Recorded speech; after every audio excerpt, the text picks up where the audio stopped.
Welcome to న్యూస్9 TV. నేను మీ సత్య. Today's bulletin. బీఆర్ఎస్ కు మహిళలు అంటే చులకనని, అందుకే ట్రోల్ చేస్తారని ఆర్టీసీ బస్సుల్లో మహిళలు రికార్డ్ డాన్సులు చేసుకోండి అన్న దుర్మార్గులు పార్టీ బీఆర్ఎస్ అని మహిళా మంత్రిగా నేను, సోదర మంత్రి పొన్నం పవిత్రమైన అసెంబ్లీలో మాట్లాడిన ఫోటోల్ని కూడా మార్కింగ్ చేసి దుర్మార్గంగా వ్యవహరించారని, సహచర మంత్రి కొండా సురేఖ మెడలో ఎంపీ నూలుదండ వేస్తే దాన్ని కూడా వక్రీకరించి దారుణంగా ప్రచారం చేస్తున్నారని సీతక్క మండిపడ్డారు.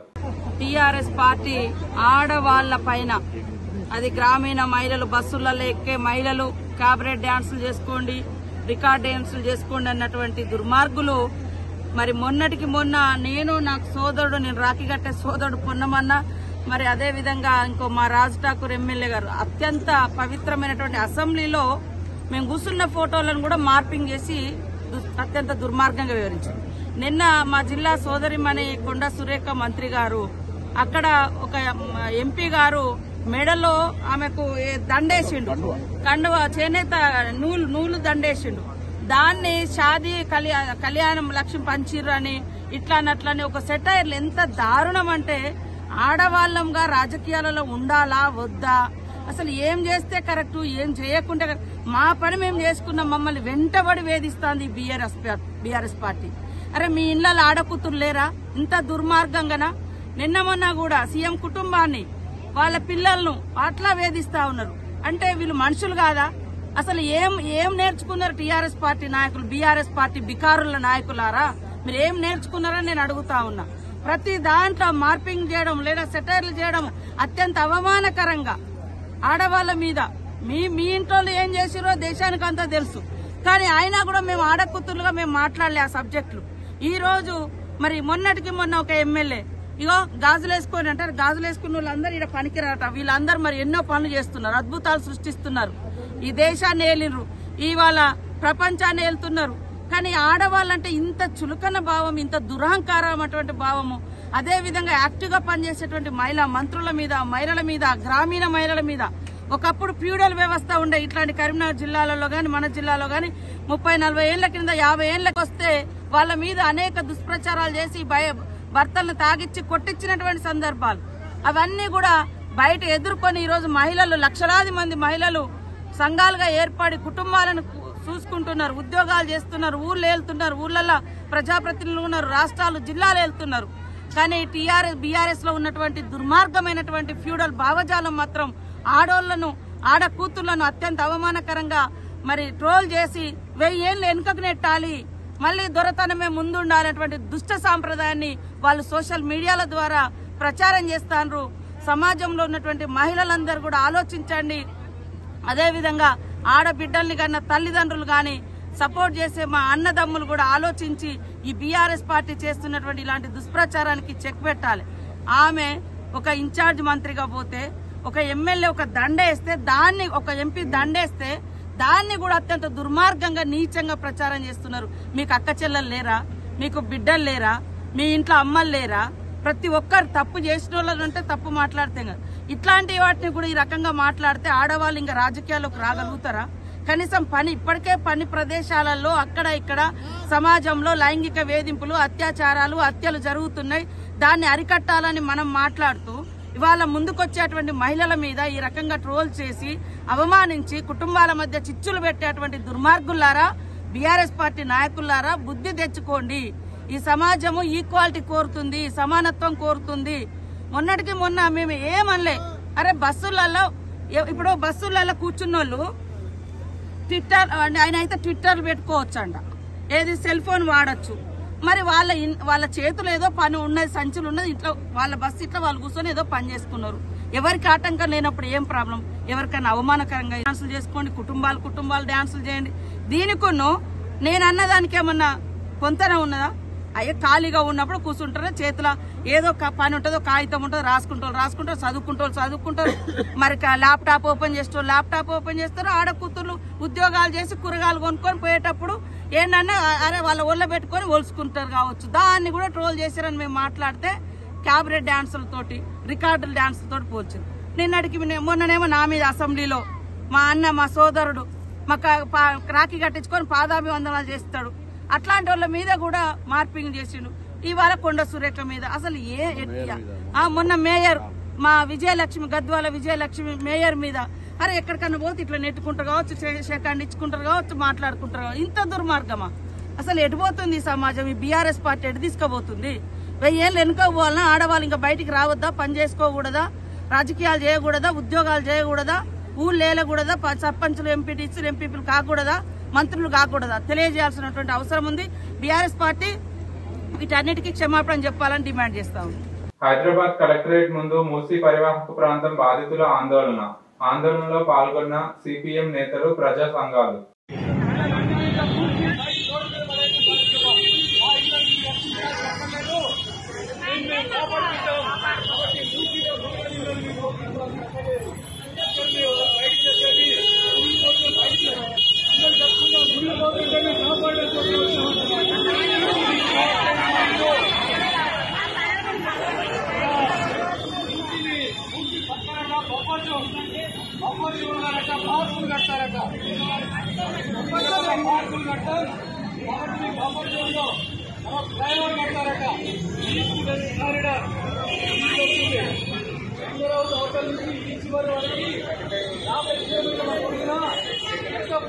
తెలంగాణ రాష్ట్రంలో ఆడవారిపై అఘాయిత్యాలు పెరుగుతున్న తరుణంలో ఆడపిల్లల నుండి వృద్ధురాల వరకు మహిళా లోకానికి అనువంత కూడా రక్షణ లేదని బీజేపీ రాష్ట్ర మహిళా మోర్చా అధ్యక్షురాలు డాక్టర్ శిల్పారెడ్డి మండిపడ్డారు. 2 days క్రితం ఏదైతే గురువన్నపేట గ్రామానికి చెందిన ఒక చిన్న పిల్ల 10 సంవత్సరాల అమ్మాయి పైన ఏదైతే రేప్ చేయడం జరిగిందో, ఎవరైతే ముస్లిం అబ్బాయి మొహమ్మద్ షరీఫ్ అనే అబ్బాయి, ఆ చిన్న పాపను చూస్తుంటే చాలా బాధ అనిపిస్తుంది. ఇప్పుడు యాజ్ ఎ డాక్టర్ ఆ పాపను కలవడం జరిగింది. అభం శుభం తెలియని చిన్న పిల్లల పైన వీళ్ళు చేసే ఈ అకృత్యాలు ఏవైతే ఉన్నాయో దానికైతే హద్దు అదుపు లేకుండా పోతుంది. రోజు రోజుకి ఇవి పెరుగుతున్నాయే కానీ ఇవి తగ్గడం అనే క్వశ్చనే లేకుండా పోయింది రాష్ట్రంలో. మన ప్రభుత్వం వచ్చిన కాడి నుంచి డైలీ మనం న్యూస్ పేపర్సే కానీ ఏది ఓపెన్ చేసినా పిల్లల పైన మహిళల పైన జరుగుతున్నాయి, ఇప్పటికీ జరుగుతూనే ఉన్నాయి. గత ప్రభుత్వం కంటే ఈ ప్రభుత్వం వచ్చినప్పుడు 12% ఇంక్రీజ్ ఇన్ క్రైమ్ రేట్ అని ఎన్సీఆర్ రిపోర్ట్ ఇచ్చినా గానీ వీళ్ళు ఇంకా నిమ్మకు నీరెత్తినట్టు కూర్చుంటున్నారు. ఈ అమ్మాయి చిన్న పాప విషయంలో 2 days అయింది. ఇంతవరకు సిద్దిపేటకే మహారాజు అని చెప్పుకొని తిరిగే హరీష్ రావు ఊరంతా తిరగడం తెలుసు, హైదరాబాద్ గురించి ఎక్కడెక్కడో మాట్లాడడం తెలుసు, కవిత చేసిన లిక్కర్ స్కామ్ కి ఢిల్లీకి వెళ్లడం తెలుసు. కానీ ఈ చిన్న పాపని పరామర్శించే దిక్కు లేకుండా పోయింది. నువ్వు ప్రజల మనిషి అని నువ్వు చెప్పుకోవడం కాదు, ప్రజలు చెప్పాలి. ఇంత కష్టం వచ్చి ఒక చిన్న పాప అభం శుభం తెలియని పాపకి ఇట్లా జరిగినప్పుడు నువ్వు ఎక్కడ పోయినవయ్యా? నిద్రపోతున్నావా? కనీసం వచ్చి మానవత్వ దృక్పథంతో వచ్చి అమ్మాయిని పరామర్శించింది లేదు. అట్లీస్ట్ దానిపైన ఏం జరుగుతుంది, ఎక్కడి వరకు వెళ్ళింది కేసు, ఏం చేస్తున్నారని స్ట్రిక్ట్ యాక్షన్ తీసుకున్నది లేదు. ఇంకొకటి కొండా సురేఖ అంట జిల్లా ఇన్ఛార్జ్, ఆవిడ నిన్న కూడా ఈ ప్రాంతంలోనే ఉన్నప్పటికీ కూడా ఒక మహిళ అయి ఉండి సాటి చిన్న పాపకి ఇట్లా జరిగిందని తెలిసి కూడా పరామర్శించలేదంటే అంటే వాళ్ళకి ఏం అవసరం లేదు. వాళ్ళ కుర్చీలు అవసరము, వాళ్ళకి ప్రభుత్వంని ఎట్లా చేయడం నడపడం అవసరము, వాళ్ళ కుర్చీలు వాళ్ళకి అవసరం అన్నట్టే కనిపిస్తుంది. కానీ ప్రజలు ఎట్టయినా పోని, రాష్ట్రం ఎట్టయినా పోని సంబంధం లేదు. పిల్లల పైన మహిళల పైన రోజు రోజుకి అఘాయిత్యాలు పెరుగుతూనే ఉన్నాయి. ఇమీడియట్ గా ఒకరికి ఇద్దరికి శిక్ష పడాలి. పాక్సో కింద ఆల్రెడీ బుక్ అయినప్పటికీ వాడికి ఉరి శిక్ష పడాలి. ఒక్కడికి ఉరి శిక్ష పడితే మిగతా వాళ్ళకి గుణపాఠం అవుతుంది. అది ఇంకొకసారి మహిళల పైన చిన్న పిల్లల పైన టచ్ చేయాలంటే వణికే విధంగా మీరు ప్రభుత్వం చర్యలు తీసుకోవాలి. చర్యలు తీసుకునే విధంగా భారతీయ జనతా పార్టీ మహిళా మోర్చా కూడా కదం తొక్కుతుందని ఈ సందర్భంగా నేను మీకు అందరికి తెలియజేస్తున్నాను. ఎట్టి పరిస్థితుల్లో అమ్మాయికి న్యాయం జరగాలి, వాడికి శిక్ష పడాలి. వాళ్ళు ఎంత ఇప్పుడు కొంతమందితో మాట్లాడడం జరిగింది. వాళ్ళు ఎట్లా చెప్తున్నారు అంటే వాళ్ళ ఫాదర్ కూడా వచ్చేసి ఎంత అవుతుందో అంత పడేస్తాము, పోయి ట్రీట్మెంట్ చేసుకోండి అని మాట్లాడుతున్నారు. అంటే అంత నిర్లక్ష్యం అని మీకు పిల్లలు మహిళలు అంటే అంత చిన్న చూపుగా కనిపిస్తున్నారు. మీరు ఏమైనా చేసి వెళ్ళిపోతారు, మేము మాత్రం చూస్తూ ఊరుకుంటాం అనుకున్నారు. ఖబర్దార్ పిచ్చి పిచ్చిగా మాట్లాడి పిచ్చి పిచ్చిగా చేస్తా అని మీరు ఆలోచిస్తే మాత్రం భారతీయ జనతా పార్టీ మహిళా మోర్చా ఊరుకునేది లేదు. నిన్నటి నుంచి భారతీయ జనతా పార్టీ మహిళల్లో వచ్చి ఇక్కడ పరామర్శించడమే గాని ఆ అమ్మాయి బాగుందా లేదా అని తెలుసుకోవడమే గాని మీ ప్రభుత్వం ఏం చేసింది? ఒక మహిళగా ఈ జిల్లా ఇన్ఛార్జ్ అంట కొండా సురేఖ నిన్న కూడా ఇక్కడే ఉన్నారంట, కానీ కనీసం వచ్చి పలకరించలేదు అంటే మీరు అసలు ఆడమనిషేనా? మానవత్వం ఉందా మీకు? హైడ్రా దాడుల విషయంలో కేంద్ర హోంశాఖ మంత్రి బండి సంజయ్ కుమార్ మరోసారి ప్రభుత్వంపై నిప్పులు చెరిగారు. హైడ్రా దాడులపై ప్రభుత్వం పునఃసమీక్షించుకుంటే బీజేపీ తెగించి కొట్లాడేందుకు సిద్ధంగా ఉందని హెచ్చరించారు. ఈ సందర్భంగా ప్రజలను ఉద్దేశించి మాట్లాడుతూ, మీకు అండగా బీజేపీ ఉంది, మీ ఆస్తులకు రక్షించే బాధ్యత తీసుకుంటామని, మీ ఆయుధం మేమవుతామని బండి సంజయ్ హామీ ఇచ్చారు. ముఖ్యంగా రాజకీయ పరంగా తెలంగాణ రాష్ట్రంలో ఏ మారుమూల గ్రామంలోని ఏ అవగాహన లేని ఒక వ్యక్తిని కలిసినా కూడా హైడ్రా విషయం చర్చిస్తూ ఉన్నారు. గ్రామ పంచాయతీ ఎక్కడైనా హైడ్రా విషయం చర్చిస్తూ ఉన్నారు. హైడ్రా విషయంలో బాధపడడం పాపం నిజంగా కూడా మరి ప్రభుత్వానికి ఎందుకు బుద్ధి వస్తుందో ఇప్పటికీ అర్థమవుతలేదు.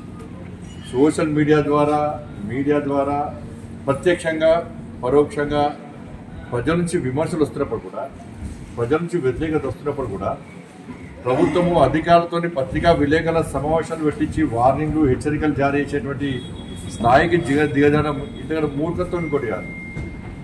ప్రభుత్వ పరిస్థితి అంటే డ్యామేజ్ కథ అంటే పరిస్థితి అనుకున్నది ఒకటి, అయింది ఒకటి. మేము కూడా ఏదో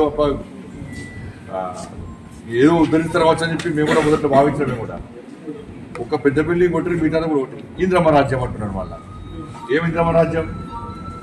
ఇలా ప్రజలు మీకు ఎందుకు ఓటేసారు? 6 గ్యారెంటీలు చూసి అరే ఇంద్రమ్మ రాజ్యం చేస్తామని చెప్పి మీరు హామీ ఇస్తే ప్రజలు మీకు నమ్మి ఓటేసారు. ఇంద్రమ్మ రాజ్యం అంటే ఏంది? పేదలు ఇంటి కూర్చొని ఇంద్రమ్మ రాజ్యమా? పేదల పట్టాలు ఇవ్వకపోవడం ఇంద్రమ్మ రాజ్యమా? పేదలకు ఇండ్లు ఇవ్వకపోవడం ఇంద్రమ్మ రాజ్యమా? రుణమాఫీ ఇస్తా అని చెప్పి రుణమాఫీ ఇవ్వకపోవడం ఇంద్రమ్మ రాజ్యమా? లేకుంటే మహిళలకి 2,500 రూపాయలు స్కూటీ, తులం బంగారం ఇస్తా అని చెప్పి ఇవ్వకూడదు ఇంద్రమ్మ రాజ్యమా? 2 లక్షల ఉద్యోగ ఖాళీలను భర్తీ చేస్తా అని చేయకపోవడం ఇంద్రమ్మ రాజ్యమా? ఉద్యోగస్తులకు డిఏలు ప్రమోషన్ ఇవ్వకూడదు ఇంద్రమ్మ రాజ్యమా? ఏది ఇంద్రమ్మ రాజ్యం అండి? మొత్తం చుక్క జుబర్తు చేయాలి కాంగ్రెస్ పార్టీ ప్రభుత్వము, చుక్క జుబర్తు పేద ప్రజలకు. పాపం మనం చూస్తే ఎంత బాగా అనిపించింది. ఇంటికి కూడా తోరణానికి వాడిపోలే. వారం రోజుల ముందు గృహప్రవేశం చేస్తే వారం రోజుల తర్వాత వచ్చి కూర్చేసారు. కట్టడానికి 10 సంవత్సరాలు పడుతుంది, కూర్చోడానికి గంటలు కూర్చోవచ్చు. అదేదో ఉద్ధరించినట్టు కాదు అది. అదే వాళ్ళకి పట్టాలు ఉన్నాయి, వాళ్ళకి డాక్యుమెంట్స్ ఉన్నాయి, లింక్ డాక్యుమెంట్స్ ఉన్నాయి, గ్రామ పంచాయతీ పర్మిషన్ ఉంది, హౌస్ పర్మిషన్ ఉంది, అన్ని రకాల బ్యాంకు లోన్స్ ఉన్నాయి వాళ్ళకు.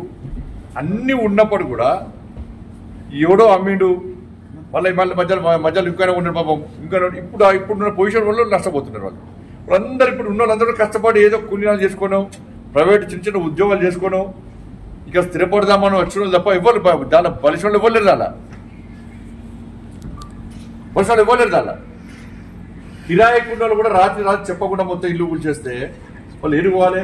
ఇవాళ దానివల్ల ఏమైంది? అలా పూర్తిగా హైదరాబాద్లో, తెలంగాణ రాష్ట్రంలో రియల్ ఎస్టేట్ వ్యాపారం మొత్తం దెబ్బతిన్నది. వేరే కంపెనీస్ ఇవి కూడా వచ్చే పరిస్థితి లేదు. ఇవాళ మొత్తం రియల్ ఎస్టేట్ వ్యాపారం మొత్తం దెబ్బతిన్నది. రియల్ ఎస్టేట్ వ్యాపారం దెబ్బతిన్నది. ఆర్థికంగా తెలంగాణ రాష్ట్రం పూర్తిగా అధోగతి పాలైపోయింది ఇవాళ ఈ హైడ్రా వల్ల. ఇంత వ్యతిరేకత వస్తే ప్రభుత్వం కూడా సమీక్షించుకోవాలి. కనీసం దాని గురించి ఆలోచించకుండా ఇంకా ఏమో ఉద్ధరించాలని చెప్పి, ఏమో ఉద్ధరిస్తామని చెప్పి ఇంత ప్రజా వ్యతిరేకత ఉన్నప్పుడు కూడా మొండి వైఖరితోని ఇంకా ముందుకు సాగుతా ఉండడం ఇది మంచి పద్ధతి కాదు. భారతీయ జనతా పార్టీ దీన్ని పూర్తిగా వ్యతిరేకిస్తుంది. ఆదిలాబాద్ జిల్లాలో ఘోర రోడ్డు ప్రమాదం. గుడిహత్నూర్ మండలం మేకలగండి జాతీయ రహదారిపై అర్ధరాత్రి ఘోర రోడ్డు ప్రమాదం జరిగింది. సైడ్ పిల్లర్లను ఢీకొట్టి దూసుకెళ్లిన మ్యాక్స్ పికప్ వాహనం. ఘటనలో 3 పిల్లలతో సహా 5 మృతి, మరో 3కి తీవ్ర గాయాలు. రిమ్స్ కు తరలింపు. మృతులంతా ఆదిలాబాద్ పట్టణంలోని టీచర్స్ కాలనీకి చెందిన వారిగా గుర్తింపు.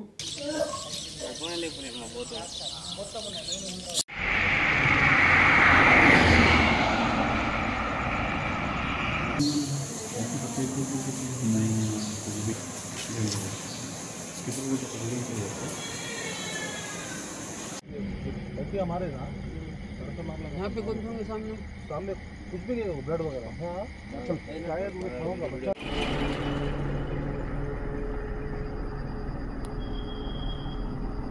పటాన్చెరు పట్టణంలో గోకుల్ నగర్ లో దసరా నవరాత్రుల అమ్మవారి ఉత్సవాల సందర్భంగా నవదుర్గ అసోసియేషన్ ఆధ్వర్యంలో ఆగమన్లో భాగంగా అమ్మవారిని గోకుల్ నగర్ లోకి ఆహ్వానించడం జరిగింది. ఆగమన్లో భాగంగా అమ్మవారిని ఊరేగింపు, డీజే సౌండ్ తో, డప్పు వాయిద్యాలతో, మహిళల మంగళహారతులతో గోకుల్ నగర్ యాదవ్ సంఘం పెద్దలు, యువత సహకారంతో ఆహ్వానించడం జరిగిందన్నారు. అమ్మాని మొక్కు తీర్చుకుంటా, అమ్మాని మొక్కు తీర్చుకుంటా, అమ్మాని మొక్కు తీర్చుకుంటా, అమ్మాని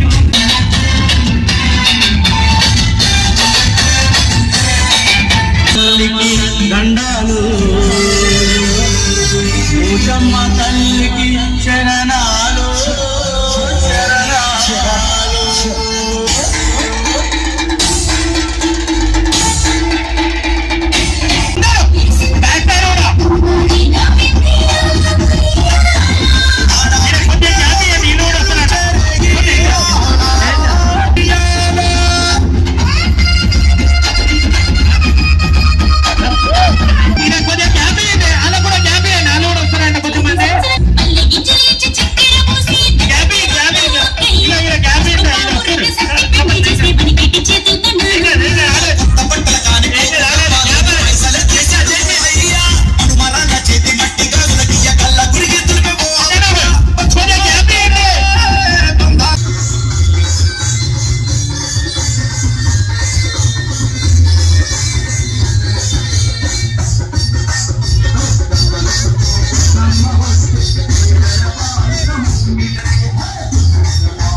గత సంవత్సరం నుంచి స్టార్ట్ చేయడం జరిగింది.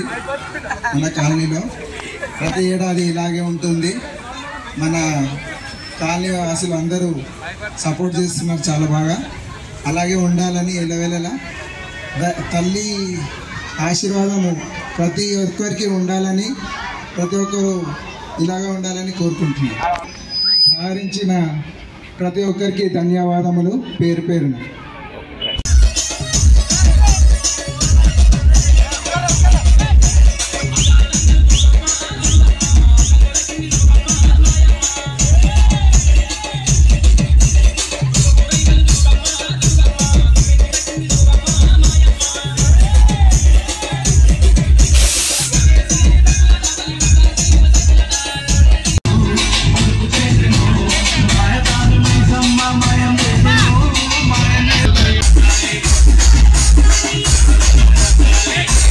Thank you for watching News 9 TV.